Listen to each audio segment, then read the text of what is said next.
Gunung Padang mungkin bukan monumen kebanggaan, tapi kuburan ide besar yang dikutuk untuk tidak diingat. Sebuah legenda kuno kini telah bangkit.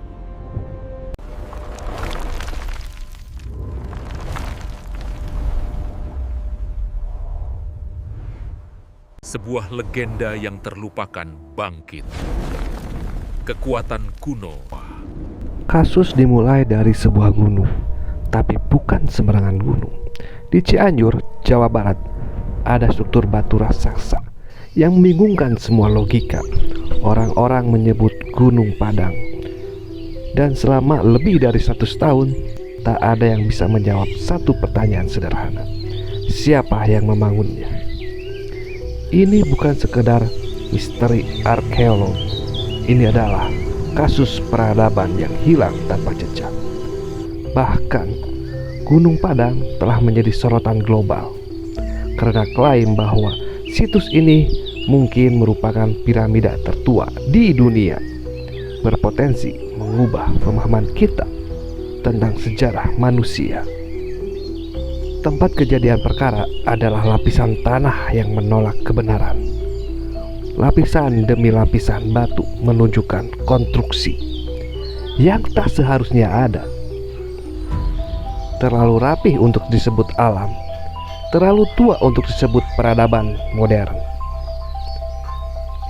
Ini bukan hanya sekedar tumpukan batu, melainkan struktur yang disengaja tersusun rapih di bawah tanah. Hasil carbon dating menunjukkan umur yang tidak masuk akal, lebih tua dari piramida Mesir.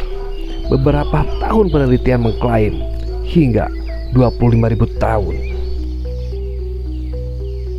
Usia ini akan menjadikannya lebih tua dari piramida Mesir dan Stonehenge.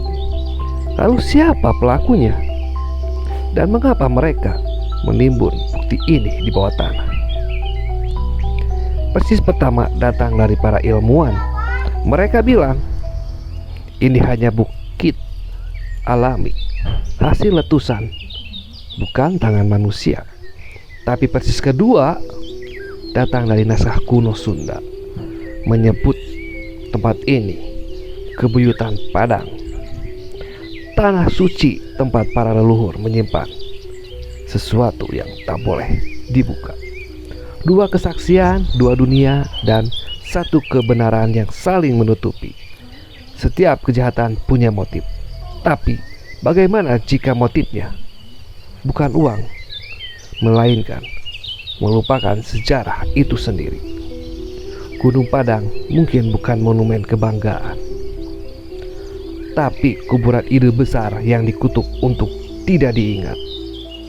Peradaban ini tidak hancur karena alam. Ia dikubur oleh tangan-tangan yang ingin dunia mulai dari nol. Saksi utama kita adalah batu-batu itu sendiri. Mereka diam, tapi setiap retakannya memiliki sidik jari waktu. Mereka melihat sesuatu yang tidak ingin kita tahu. Mungkin kita tidak pernah benar-benar tahu. Tapi jika semua ini benar, maka sejarah Nusantara bukan dimulai dari kerajaan, melainkan dari peradaban yang lebih tua dari memori manusia. Peradaban yang dikubur bukan karena bencana, tapi karena keangkuhan generasi berikutnya. Tidak ada tersangka, hanya terlalu banyak teori dan terlalu sedikit bukti. Tapi satu hal yang pasti, setiap kali kita menggali masa lalu, kita juga menggali sisi tergelap dari diri kita sendiri. Episode berikutnya yang dikubur sebelum sejarah dimulai.